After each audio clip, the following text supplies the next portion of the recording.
Welcome back to another episode here at That Talk Podcast, the best podcast to get info on business, self-growth, and a community in which you could belong. I'm your host, Jonathan. And I'm Jose, and make sure to follow us on Instagram at That Talk Pod, where we post a lot of latest updates. We also have a website out now at www.thattalkpod.com. A lot of blog stuff coming out pretty soon. And also check out our YouTube channel where we've been posting regularly, a lot of videos, so you guys can check us out in actual visual form there. So as usual, man, like you were saying, it's important to check out that website. It gives us a lot of, support. You could always contact us as well, just in case you guys want to let us know something or if a topic that you want to talk about in the future. But, without further ado, let's get into this episode. So today we have a cat fact for you guys, and as usual, as we've discussed before, a cat fact is just something that's usually related to the video, something that is kind of like that we didn't really think about, but it's definitely out there and is food for thought. So this week we're gonna have Jonathan tell us our cat fact for the week. Yeah. So today, for this week, this cat fact, it's gonna be really relative to what we're gonna talk about today. It's gonna be, really an interesting discussion about, the stock market and everything going on right now. We're trying to make it, it's gonna be relevant to what's going on today. Yeah. And the one we're talking about today is what everybody's getting into as of right now, which I'm pretty sure you and all your mothers out there have heard of. It's all about Dogecoin. And so I just want a little fact about Dogecoin that probably most people don't know. It was actually started in 2013. So, it's what is that, like 8 years ago? Yeah, like 7 years ago, 7 years ago, yeah. Yeah, it's like 8 years ago it was developed. So, people think this is recent. I know people probably heard about it even a couple years ago, but it wasn't. It was actually developed in 2013 by two people named Jackson Palmer and Billy Marcus. And initially it started as a joke, and it still is a joke, to this day. And it is based on the Shiba Inu, a Japanese breed of a dog. But most people just label it as, the Doge. Yeah. And, it is based on Litecoin. It has the same technology behind it. It's kind of like the proof of works. But, that's what most people know about. And, the whole, surrounding around Dogecoin is that it's a meme. So it's always important to know, like, where it comes from and, like, how it started, I think, when you're getting into something. But, let me just ask you something, Jose. What are your thoughts on Dogecoin as of right now? Dogecoin? Damn. For the most part, I kind of agree, like, with the original creators, like, what they did. Like, I think it's mostly a joke. I think it's just something that people are just kind of, I don't know why people are really getting interest in it. There's a lot of crypto, but for some reason it's just the Dogecoin that's really taking off. And it's mostly like because of Elon Musk. He's just like tweeting a bunch of stuff and people are really like backing him and everything. But I just think it's mostly a joke for now because I know that there's better cryptos out there and this one is just something that I see as a joke. It is. That's what's funny about it. I think we both can say we are. We do. I think a lot of people should believe in it. We're definitely believers in cryptocurrency and how it is going to take over. I think in the future, but Dogecoin, it is a crypto, but it's definitely there's no intrinsic value. Yeah, there's no intrinsic value behind it. Nobody's gonna it's just all kind of like as a joke, and it's all just because influencers, specifically like said Elon Musk and a bunch of other people have gathered around and made it like the meme stock and. That's what if you have a Dogecoin right now, then you made money, good for you guys. But just remember, and it's gonna be what we're gonna talk about in the future too, locking profits and just make sure that you don't become like too greedy and just take it very seriously. This is definitely not a game. This kind of is they kind of made it into a game, but it kind of did turn into a little meme. Actually, it was. Its intended person did kind of come to life, but. When I said that it has no intrinsic value, you can't really buy anything with Dogecoin. And before people were like, oh, you can't buy anything with crypto. Like, a lot of places actually take Bitcoin and stuff. So, as we're making this video, Tesla just announced that they just bought into like $1 billion, 1.5 billion dollars worth of Bitcoin. They're gonna start accepting Bitcoin as a transaction. So that Bitcoin is something different, but Dogecoin. Be careful with that, guys, because it's gonna come down as fast as it fell. So exactly. Yeah, just get ready for that. But I all that kind of stuff. Did like a brief summary discussion about like what we're actually gonna talk about on a bigger scale, which is the stock market. Exactly. And with the stock market, a lot of things have been happening, and it's been in the news as of recently because of big news. I'm sure also you guys have heard too. It's all created this movement and this whole discussion of like the stock market and how and why the purpose it is right there. But exactly. Yeah, why don't you tell us a little bit about the stock market and like what's a little bit of what's been going on, Jose? Right. So for those, I'm pretty sure most people know what the stock market is, but for those that don't know, the stock market is basically a financial institution where it's kind of in the name. It's a stock market. You can kind of go in to buy and sell stocks, and stocks are kind of like little things that kind of demonstrate ownership in a company. And as of lately, a lot of people have been, investing in the stock market. But for the longest time, people just invested it for the long term. But there's a lot of things that you can do with the stock market. You could also buy, mutual funds. You could also day trade. I know that that's pretty popular with a lot of people. Right. But for the most part, that's kind of the basic run around the stock market. It's a very complex and interesting system. It's something that, you can't really predict anything with the stock market, which makes it really exciting and fun. Yeah, I agree. I mean, a little bit, you broke it down really well, and a little bit what kind of helps me kind of think about the stock market as well is I kind of think of it like a pizza slice. Yeah. So it's like, think of the pizza slice as a whole company, like Apple, for example, or your favorite company, Nike, whatever. And then each pizza slice is, a part ownership of that company, and it's at a specific price that, you have. So if you have a pizza slice and you have part of that, company, and that's kind of like how I like broke it down to me and how it made me understand it. Because I mean, stocks, you could get really frustrated, just frustrated or overwhelmed by the amount of information that consumes. Exactly. You think it's just something it's not meant for exactly. me or regular people. But a lot of people are actually in the stock market without knowing. A lot of people have 401ks from their jobs and or just benefits from that, so we do partake in the stock market just on a smaller degree. That being involved in the stock market doesn't mean you have to be involved in like trading every day, like those people you see on Wall Street. That doesn't mean you have to be in it, like involved. But there's actually I believe the percentage was 57% of adult Americans are actually in the stock market in some way or sort. So it's actually a lot higher than people think, and it's kind of just interesting, But we're gonna kind of dive into it more on a deeper scale, especially in recent in the news and what's happened with specifically the two stocks that have popped off that many people have heard of, GameStop and AMC. So that's a little bit what we're talking about. So yeah, and it's really interesting because, as I said before, it is a very complex and interesting system, and it's precisely why it's a complex and interesting system that we're gonna discuss what kind of happened.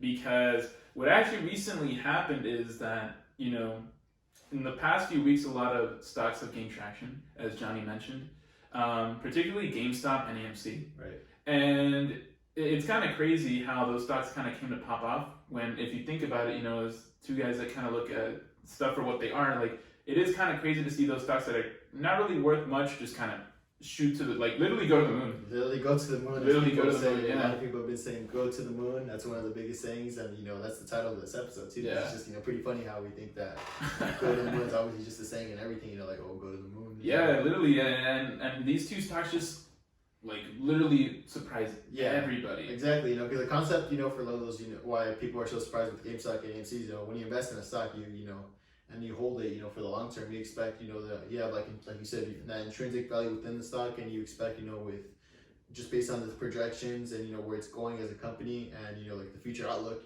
those are the stocks you want to invest in, and those are the ones that you expect to shoot up and go up. But with stocks such as GameStop and AMC, the video game industry and then movie theaters and going to theaters have regressed in this recent era of technology. So those are stocks that you wouldn't invest in because you see them as they don't have really much value in the future. They don't really have a set business plan to kind of counter. But that's why that's it's been such a big deal, and that's why it's one of the main things kind of on a fundamental value of why these stocks are have been such a surprise to everybody. But we are going to explain to you why this happened and the deeper. The deeper news behind it. So exactly.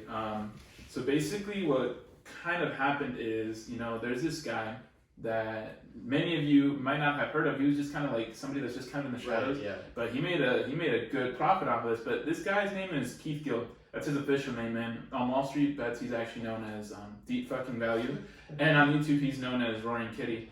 But essentially what happened is this guy, he's been investing in GameStop since June of 2019. Back when the stocks were just about $5 a share. Mm-hmm. And for the longest, this guy kept on telling everybody, hey, you guys should invest in GameStop. The fundamentals are there. It's super undervalued. You guys are going to regret it when it shoots up. It has everything to shoot up. And this guy just kept on going on and on and on about it. And, for the longest, nobody really did anything with that information.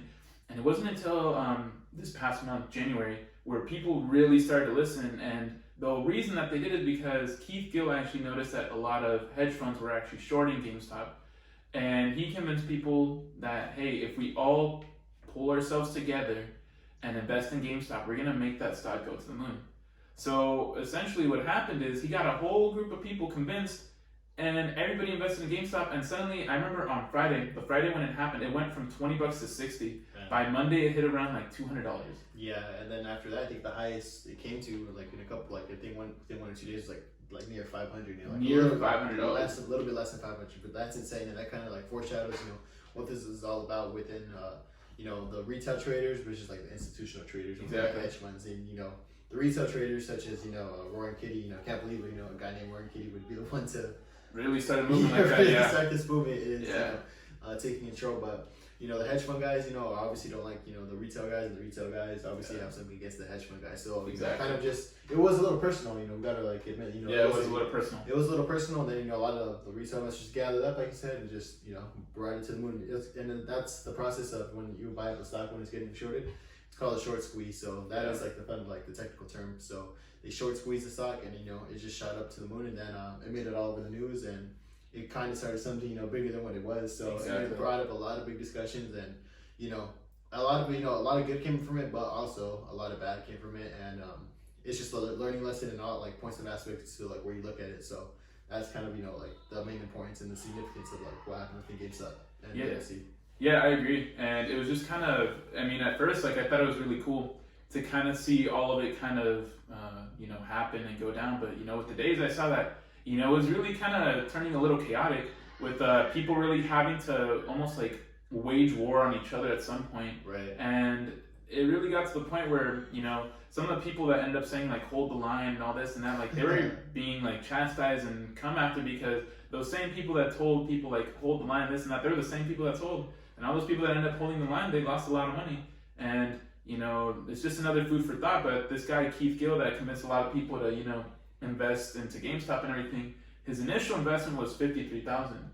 But by the time he finished, like all his investment in GameStop, between, you know, buying shares and options and everything, he made over 46 million, I believe. 46 million. 46 million. Literally, like going off of that, and then right now, you know, obviously, you know, on this day of, you know, February 8th, he's currently going to go to, you know, face the, I believe it's like the SEC or something like that.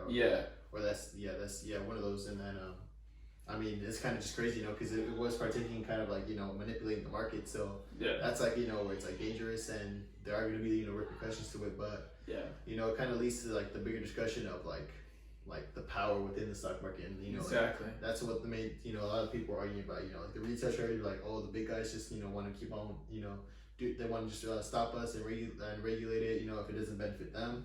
And then also on the like vice versa on the hedge fund side, you know, like that, they just see that on the retail side, and you know, they stay like, oh, these retail traders just gathering up and, you know, shooting whatever like stock they want, you know, it's not going to be good for the market. So it's definitely, you know, this is definitely dangerous on both sides. So I agree. Be worried with that. And then, you know, with Robinhood too, which is like the main broker that most people use, and it is like the most user friendly. And, you know, it's definitely one I recommend too. Robinhood, I think, is really great for people who are just starting off with the stock market. Exactly. Or just want to do like, you know, not like super aggressively or anything like that, but I think it is, you know, a great user-friendly, you know, an interface to use for an app to get into the stock market. But, you know, since it's like so user-friendly, it also got like a lot of just, you know, a lot of regular people to get in, which is you know, really good. You know, I think that's really great. But, you know, I think just with all this that's going on, you know, it's just going to lead into like more regulations, and, you know, more, you know, it's going to lead into, you know, just the government being more involved in like the stock market, and that's just kind of dangerous for like what it is. It is really dangerous, and, you know, it's possible to, you know, be a regular person and not be a hedge fund person and realize that both sides are wrong. You know, I agree that, you know, what hedge funds were doing before is wrong, but what people started doing now is not any better. Like manipulating stocks wasn't anything better, because the way I see it, like I actually know a lot of people that lost a lot of money. Oh yeah, definitely. I know a lot of people that lost a good amount of money. And believe me, I ended up feeling worse for those people, because I was like, you know, like that sucks that these people had to lose their money because other people were, you know, really trying to push an agenda, and, you know, some people end up getting scathed. Most people end up getting scathed. Yeah, it's mostly, you know, with the stock market on both sides, you know, and it kind of just comes down to like the fundamental, you know, like fundamental of like a human, you know, it's just the greed within the human, you know, like people are just trying to look after themselves and, you know, only want to do what benefits themselves. So, you know, all these people that, you know, invest in like all these like like all these like retail traders from like this side, you know, that like invest in everything and be like, and they're the same ones that are stating the hold the line, like keep on, like don't give in to like the short sellers. Exactly. You know, those are the same people that wouldn't lend me a fry, you know, when I want, you know, we're eating over. Exactly. Yeah. So like it just comes down to, you know, just people who use anything to like their benefit, and, you know, it's the kind of like sad, but especially when money's involved, especially the stock market, it's kind of hard, not to, Yeah, exactly. I totally agree with that. And for some people wondering how this actually ended up being possible, because a lot of people ask like how was this even possible? How did it even happen? Well, actually two reasons, and the one is there was hype, so enough people actually hopped in and everything.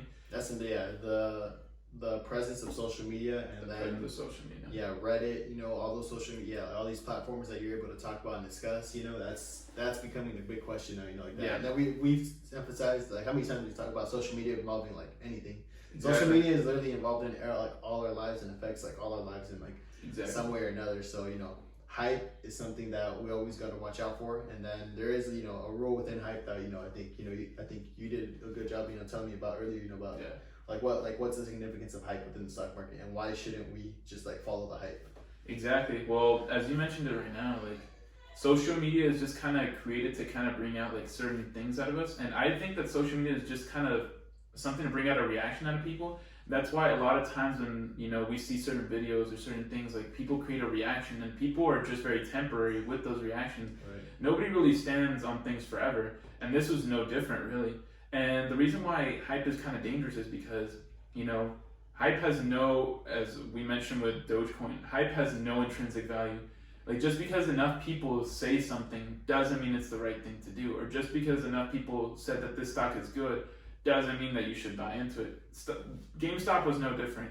Like GameStop had no value whatsoever. It's a company that's actually going out of business, and yet enough people were convinced to shoot that stock up to like stock price into $500. Yeah, that's what's insane, and then that's what we gotta watch out for. And then what's even more dangerous too, within the retail, like in the retail investor side, that people who do get in early and make a little bit of money, they think that they like some incredible like Wall Street bets, like type of person that can give out like financial advice, and they're like, oh yeah, just to, keep on buying, or they think they could like chart a graph, and they can they think there's some wizard or something like that. But in reality, they just got lucky, and that's that's a factor. That's a small factor into the stock.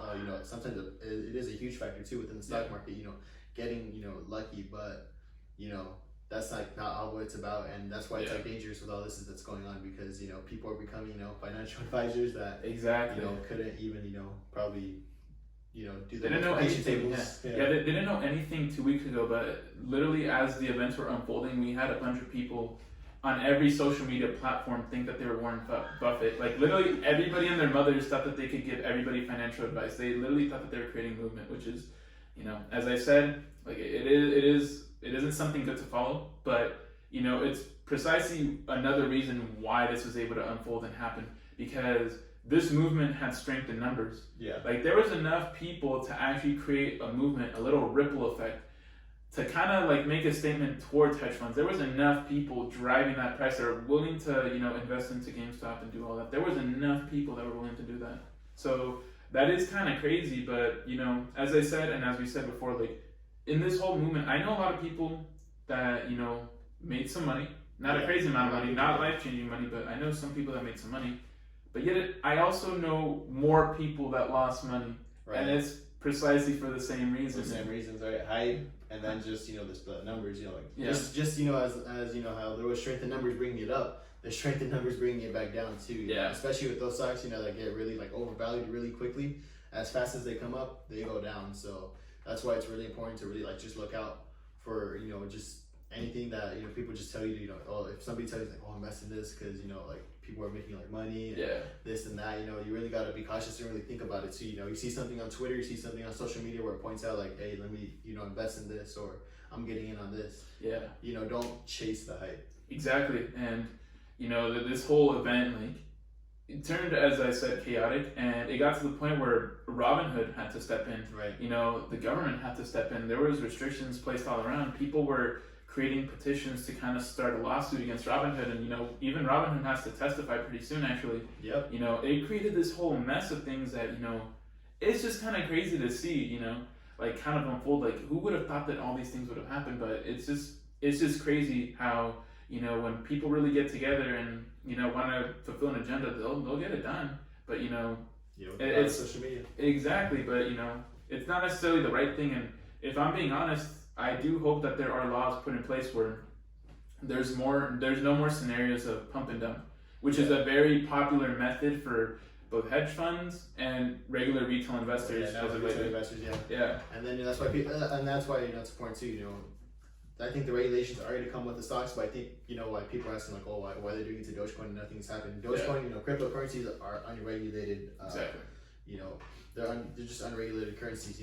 Nobody controlling them. There's like no centralized bank or government kind of controlling crypto. So that's why people are able to pump and dump like stuff like Doge, because Dogecoin is a cryptocurrency. But when they see people making money, the government definitely or somebody's gonna come in and try to regulate it. Yeah, that always happens. That's gonna be the end of the whole point of like what cryptocurrency was. Exactly. It kind of messes up everything for everybody. So that's why it's important to just understand that there's repercussions to all these actions that are going on within the stock market, and that we can't just be treating it like a game, like for sure. Yeah, like people, it got to the point where people really treat it as a casino. Like when you go into the stock market with just some money in your hand with no real knowledge of what you're doing, and if you're not investing long term, you're doing it short term, you're doing the same thing that you could have done at a casino. You're taking some money in there with no knowledge of what's really going to happen. You put it into the machine and you hope for the best, and that's what happened. A lot of people kind of threw like some spare cash that they had. They threw it at Dogecoin, they threw it at GameStop, they threw it all over the place. And a lot of those people lost that spare money, and there was a lot of, like, as they say, like dumb money floating around. And, when there's a lot of dumb money, it creates a ripple effect all around. And, like, for example, like GameStop got to the point where it was like almost $500 a stock. It went down a lot, and a lot of people lost money, but, that money stays in the stock market. It doesn't just like go back to you or me. It stays in the stock market and it goes to people that really know what they're doing. Right. Yeah. There's I know a lot of people who had that scenario where they helped GameStop. It was like at the 300s or something like that, or even like 400s, like near like how it was at the very peak. They bought in because people were like, oh, it's like hype and everything like that, and then they saw it go down, and they're like, no, we're not gonna sell. I'm not gonna sell the stock because it's gonna go back up eventually. And just it kept on seeking down. Now it's like what, like at $8, something like that. So it is. Yeah, it went down a lot. It was like around like 60 something, I believe, for GameStop. I don't know where AMC's at, but I know AMC dropped a lot too. Definitely. But a lot of this kind of comes down to like what we said. Like the people that were driving the movement were people like I noticed this right off the bat. Like a lot of people coincidentally became minted millionaires out of this movement. Out of nowhere, they became minted millionaires. Right. And you know why? Because those people that drove the movement already had the money ready in place for that situation to happen. They just convinced enough people to do it. Yep. And they convinced enough people to think that they were winning a little bit too. But the real winners are like Keith Gill. He made $46 million. There's some other people. There's some guy that made $1 million. Rich, like there's some people that are driving this movement, and like people are saying like it's for the people, hold the line, this and that. Like the truth of the matter is, as Johnny said, like when there's money in place, it's really not for the people. Right. In the stock market, big money. In the stock market, people are individuals.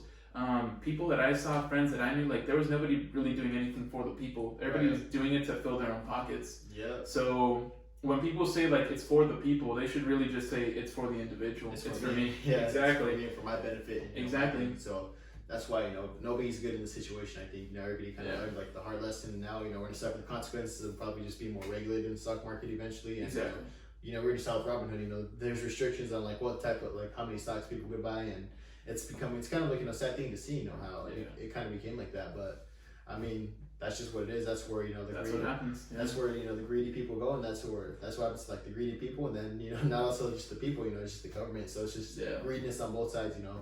I think that's the big thing too. Like whenever there's big money, like that, there's not enough for everybody. There's not enough for like anybody to go like around for everybody. So exactly, and everybody for some reason, people thought that there was enough wealth to go around where everybody was going to get either the same amount or just as good amount. But in reality, there was a very small number that actually made good money. There was a good amount of people that made some money, but there was an even bigger amount of people that lost a lot of money. Right. So that's, I definitely agree.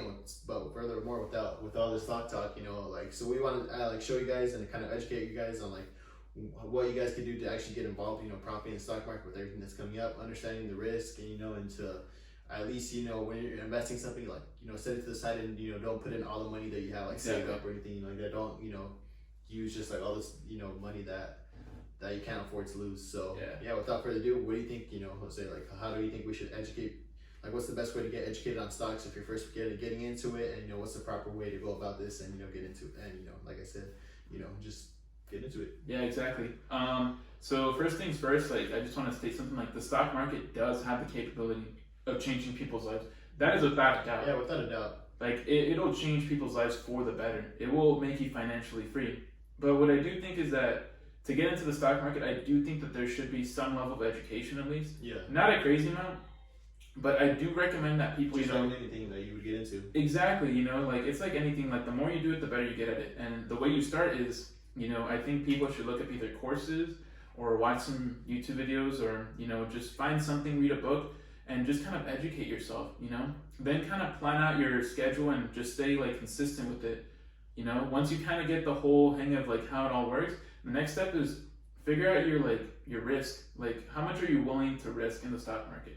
If it's $100, that's fine. If it's $200, perfect. You know, that's just all up to you. But once you kind of have all that stuff down, you can just kind of jump in and, you know, hit the ground running and just kind of start. But it really is important that people get educated. I don't think I could stress that enough. Like, if there was something that was learned about this whole thing, is that a lot of people really think the stock market is just something where you're going to get fast money. But the thing with fast money is, you know, just as fast as you got it, you could just as fast lose it. You know, like it is something that is very commonly seen. So fast money isn't the best money. So if you're patient with it, follow through and everything, the stock market's going to be your best friend. Obviously, there's not going to be every day where you're going to be winning and making a lot of money. But overall, if you learn and educate yourself, you're going to have way more good days than bad days. But it's all about educating yourself first and foremost. Yeah, like you said, it's a beautiful thing. You know, I think the stock market, you know, everybody's always like, you know, stressing on this, you know, entrepreneurship phase, you know, that we're in as like, you know, just as like a movement right now. And what's in, you know, everybody's stressing about this passive income. Well, the stock market's literally probably the easiest thing, you know, for passive income. Yeah. We're talking about it because you can literally just like make money. You just, it's as simple as downloading an app, buying a stock, and then if it goes up, you know, you make money, you know, without even like knowing some days. And, you know, that's just, you know, the kind of definition of what like passive income was. But, you know, obviously if you want to do it like on a more serious level, get really into it, really get invested in it. I think like how you said, YouTube, reading books, all that is definitely great, you know, kind of get a little bit more like dive deep into that, you know. Once you're watching a YouTube, you know, information on YouTube, it's like hit or miss a lot of times. Exactly. And then what I see is, you know, watch, obviously in the beginning, you know, first couple of days if you're trying to study, like watch like different YouTube videos, watch different, follow different YouTubers. And then once you get to like a YouTuber that you know is like legit and that, you know, it's like more of your style, like speaks to like your language to where you understand, you know, the whole, all the concepts and everything that's getting breaking down, keep on following that YouTuber, because if you keep on going to like different places, getting all these different informations and you come with different ideas, you're gonna get, you know, flustered with everything, and then you get overwhelmed. Then once you try to implement all these different strategies for different people, you're gonna fail, you know, because there's too much information going on. So just go to a YouTube channel, stick with the YouTuber that you like, you know, learn from him, keep on learning. And then another thing that's probably helped me too is joining like a Discord, or like, you know, kind of like a stock market group where, you know, it's just a bunch of like-minded people that know about the stocks, and, you know, they really like just talk about it, and like every morning they're up and giving each other ideas. That's really good as well, because you're within that environment. It's like all healthy, you know, you're gonna grow, you're gonna learn a lot. Just to be aware with that is kind of like how we were talking about earlier with you know, just following people's advice, like blindly. Like everybody's not like, you know, people may sound smart, you know, like you know, listing all these stocks that they're investing in, how much like money and profit they're making, you know, but you don't know if they're lying or not. And then, you know, you don't like know like the, like just the validity to like what they are, you know, how credible you are. So that's probably like one of my like pieces of advice, kid. Just, you know, like, and I cannot stress this enough. It's just, you know, every single people that you see out there that, or anybody you think that's like super smart, don't just keep chasing their plays just because they say so. You know, always do your own due diligence. You know, do your research, learn the proper methods. You know, I'm not saying, you know, it's got to be like years and years and years of like studying, but, you know, just don't just go based off of what other people do, and just, you know, do your own thing and really like just focusing on it. And it's gonna take you a lot further than trying to follow people. And, you know, eventually if you keep on doing that, you know, some days it is gonna work, but some days it is gonna like fail like badly. So and I agree with that. And I guess one of the most popular examples is like Elon Musk tweeting, and like I see a lot of people, like, don't get me wrong, I love Elon Musk, I love his work ethic, I love everything, but, you know, I take everything that man says with a grain of salt, because he does tweet a lot, and he does tweet a lot of dumb stuff sometimes. And I often see like people really like going in on everything he says, but you guys have to understand that guy's rich. You know, if he really wanted to do something, he could do it with just one tweet. And like obviously, like if he's saying like Dogecoin to the moon or all this and that or Bitcoin, like it's because the man knows what he's doing. He has an agenda. Yeah, he has an agenda, and he knows that he's gonna get everybody involved, and he's gonna get everybody to like push it up. And the one that's really gonna make money is him. And that's the thing that we kind of forgot to mention about cryptocurrency. Like, yes, it's not regulated, and like nobody really steps in like the government. But as we're seeing nowadays, is the government is becoming more and more intrusive in cryptocurrency. They're taxing it a lot on like profits and everything. But also with cryptocurrency, what drives the value of cryptocurrency is the more and more that people buy. But the minute those people sell, it goes down a lot. And some of the main holders of cryptocurrency are these billionaires that you guys often revere. And the minute that those guys drop, everybody's profits goes out the window. Right. So that's something that you guys have to understand, that when you guys are really just listening to everything Elon Musk says and you guys are doing everything that Elon Musk does, like it is gonna have like some repercussions, because he has way more resources than a lot of us combined. He's a lot smarter than a lot of us too. We just gotta admit it. Then kind of like how we're talking about like greed. I think Elon Musk, like with his agenda, like I think he already kind of fulfilled his agenda. Like with this whole Dogecoin, because he kind of kept everybody's mind on Dogecoin and pumped it up, and then that allowed. I think in my opinion, I think it allowed Bitcoin to kind of dip to like kind of like lower to like where it was. And as soon as people were like on that Dogecoin hype, and you had everybody like kind of like just kind of preoccupied with Dogecoin, he's like, all right, time to buy Bitcoin because I have everybody distracted. And he shut it, and then now it's like going back up, and he's even profiting more for sure. All that. So like we said, guys, the stock market is definitely a place where it's like cutthroat, and it's a lot of we're not trying to make it sound scary, guys, but it is like a place where it is kind of like every man for himself, and that's what it comes down to the end. But exactly, it is once you learn and you get into it the right way, whether it's with trading long term, day trading, or swing trading, it definitely is like a blessing, and it definitely is something that I know if you guys are really interested in like finances and just getting into it, just for just like a retirement, or just rather like grow your wealth, definitely the place to go. And it definitely is something that we recommend that everybody should do. Exactly. And I totally agree. The stock market is an amazing place to make money and change your life and do a lot of things. But it's like how we've been saying the entire time, like make sure to do your education, make sure to look at things and research. And as Johnny said, don't just follow anybody that just sounds smart on paper, but when you see it all kind of happen and kind of go down, you kind of see through it. It is very important to kind of see through that. And as Warren Buffett said, be greedy when others are fearful, and be fearful when others are greedy. And right now, a lot of people are being greedy. So if a lot of people are being greedy now, as Warren Buffett once says, then y'all should be fearful, because at any minute, like anything could really happen, because it really is every man for themselves out there. Really. Yeah. Say less. That's coming from the GOAT of investing. The OG of investing. Exactly. Not letting listen to Warren Buffett. Yeah, but like we said, guys, keep on watching videos, keep on getting educated. And if you guys ever have any questions, don't shoot us a DM. Go on our website, go on our contact form, and send us an email. We'll be happy to help you guys and send you guys all these resources that you guys will need. Yeah, but without further ado, we thank you guys for coming into this episode. It was a really great episode. This is one definitely something that we're passionate about. One of our favorite topics that me and Jose get into, because it's super fun, super cool, and we're definitely looking forward to having more of like this kind of talk with you guys. But we thank you guys. Don't forget to check out our website, www.thattalk.com, for our YouTube and for all our other episodes right there. And we're excited for greater things to come and for a new video and episode next week. So stay tuned, guys. Thank you guys for listening. My name is Jose. And I'm Jonathan, and we'll catch you guys on the flip side. Peace.